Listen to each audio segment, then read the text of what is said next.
At first, it made us furious over here because of everything we were already going through.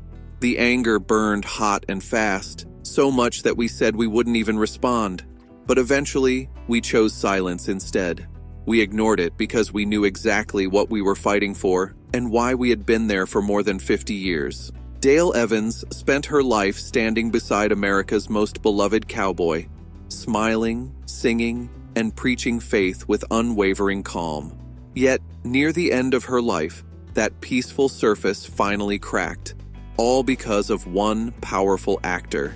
He mocked her, diminished her, and turned her deepest beliefs into a public punchline. So who was bold enough to treat a legend like she didn't matter at all? Stay with us as we reveal the name of this actor and the shocking humiliation Dale Evans was forced to endure. Number 1. Roy Rogers, the beloved husband who silenced her at home. The world adored Roy Rogers, and that was exactly the problem. To millions, he was calm, gentle, and trustworthy. But at home, Roy ruled with rigid discipline. Decisions about parenting, faith, and daily life were his commands, and Dale often felt like a guest in her own family, expected to comply quietly to protect the image America loved. One moment haunted her for decades. During a disagreement over disciplining their adopted child, Roy shut her down publicly in front of the children. Dale stayed silent, not out of agreement, but to preserve the family myth. Years later, she admitted, Roy was gentle to the world, but gentleness didn't always rule at home. Her resentment wasn't cruelty. It was control, emotional distance, and the expectation that she endure grief alone, especially after losing their daughters, Robin and Debbie. Dale never left him, never criticized him publicly, but privately, the resentment hardened. By the time Roy died in 1998, it was too late for confrontation or healing. Dale Evans didn't hate Roy loudly, she hated him quietly, and that silence cost her decades of emotional life. Number 2. John Wayne, the star who mocked her faith in public. John Wayne was Hollywood's biggest man, and that's exactly why Dale Evans quietly despised him. He used his power to humiliate her in rooms where others already doubted her. Loud, commanding, and dominating every space, Wayne thrived on control. Dale, calm and reserved, was his opposite, and that restraint irritated him. One night in the late 1940s at a studio gathering, Dale declined a drink and quietly stepped away from a crude conversation. Wayne noticed. He raised his glass and declared, "God doesn't make movies. Men do." The room laughed. Dale didn't. She picked up her purse and walked out. That exit said more than any argument ever could. Wayne had drawn a line, and Dale was forced to stand on the weaker side of it. Number 3. Clark Gable, the icon who made her disappear without saying a word. The third man Dale Evans hated most was someone the industry still treats as untouchable, Clark Gable. He had a rare talent, the ability to erase someone while they were standing right in front of him. Dale recognized that power from the very beginning, and she despised it. They shared a set, and almost immediately, Dale felt the imbalance. Gable never greeted her, never acknowledged her presence unless the camera demanded it. When scenes were blocked, he leaned in toward the director, speaking in hushed tones, positioning himself so Dale was literally edged out of the frame. Crew members noticed, but no one intervened.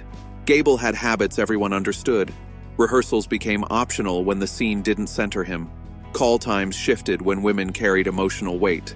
Changes happened quietly, and someone else always paid the price.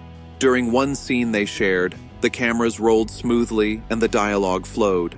Then, without warning, Gable stopped mid-moment. He glanced at his sleeve, looked toward the lights, and walked off set. No explanation, no acknowledgement. The room froze. No one followed him. No one asked questions. After several tense minutes, an assistant director approached Dale. His voice kept low. They would reset the scene.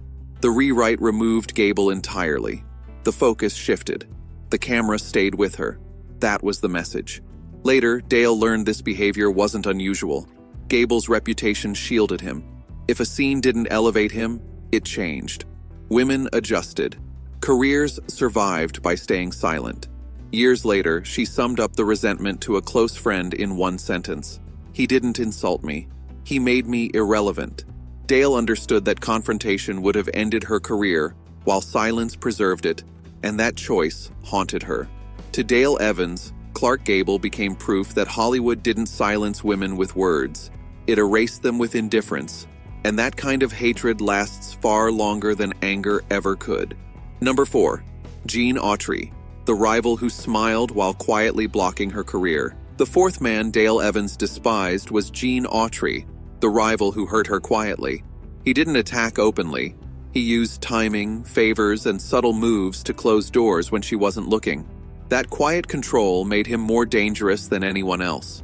When Dale rose beside Roy as the Queen of the West, Autry didn't see a colleague.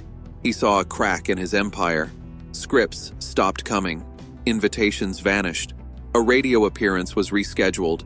Behind the scenes, Autry leaned on producers, nudged network executives, and scheduled Roy and Dale's show against stronger competition.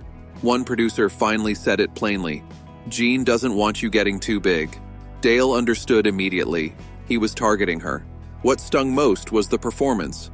Autry smiled at events, praised competition, then quietly limited her opportunities. Dale never confronted him. She adjusted her strategy, declining joint appearances. Years later, she explained, "Open enemies don't frighten me. Quiet ones do." Jean Autry never admitted it, but Dale never forgot the lesson. In Hollywood, the most ruthless attacks arrive wrapped in polite smiles. Number 5. Bob Hope, the comedian who turned her pain into a punchline. The fifth man Dale Evans despised wasn't a cowboy or a rival. It was Bob Hope, the man America trusted to make everything feel lighter. At first, she didn't fear him or dislike his comedy. What she hated was the moment he turned her pain into punchlines. During a televised appearance, Hope joked about the holy cowgirl, implying her faith was fake, a costume, studio polish, something to laugh at. The audience did. Dale didn't. She sat still, hands folded, waiting for it to end. Later, she realized he knew exactly what he was doing. When he repeated the joke at another event, sharper and longer, it confirmed the truth. It was profitable, not accidental. Her faith had carried her through the deaths of her daughters, loneliness, and grief. Seeing it mocked publicly was a stripping of meaning. Dale didn't confront him, demand an apology, or issue statements. She did something far colder. She disappeared. Invitations went unanswered. Joint appearances ended. When asked privately, she said simply, "I don't laugh at people's lifelines." Bob Hope never acknowledged the harm, but Dale always knew. She didn't rage. She endured. And endurance leaves scars. If you loved learning about the iconic stars of old Hollywood, don't forget to hit that like button and subscribe for more behind-the-scenes stories, trivia, and all things vintage glam. Join the conversation in the comments below. Who's your favorite old Hollywood celebrity and why? Make sure to ring the bell so you never miss a new video on the golden era of cinema.